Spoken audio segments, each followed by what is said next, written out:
haybad waxaad ku leedahay dhulkaaga hooyo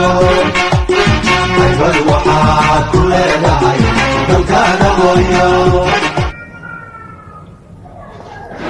بسم الله الرحمن الرحيم. السلام عليكم ورحمة الله وبركاته. دمان بشوين تصوماليات ميلو البدوني دات كجوكتان السلام الله عليكم. وحاين لي دمان بشر الصوماليات دولة الشعب بشارو وحال سو غاري حلقي اي صوماليا ان شاء الله نقول لهاyd ميلو سو تهريبه صوماليا wax badan ayaa laga tahriibay laakiin haatan waxa la soo gaaray xilliga ay Soomaaliya ay noqon lahayd meel loo soo tahriibo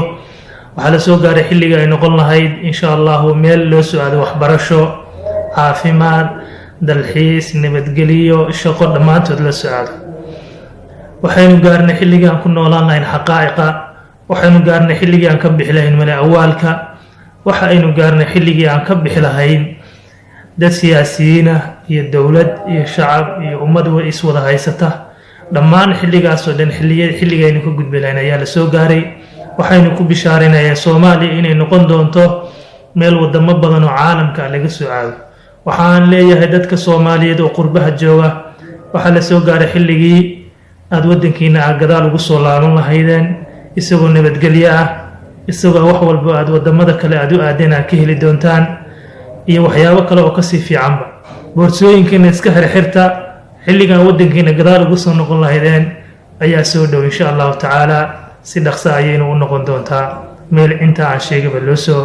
aado bishaarada caamka ah oo ummadda Soomaaliyeed dhamaanteed qusaysa waxaan leeyahay ku bishaaraysta mar labaad iyo mar saddexaadba run ahaantii tadawurka inta leeginaan gaarno wadanku horumar yeesho la gaaro in wadanka loo soo aado wax walba oo dibadda loo aadi jiray haddii caafimaad tahay iyo dhaqaatiir iyo wadamo shisheeye loo aadi jiray haddii ganacsi tahay haddii waxbarasho tahay dhammaan wadankeena ayaynu ku heli doonaa insha Allah taala.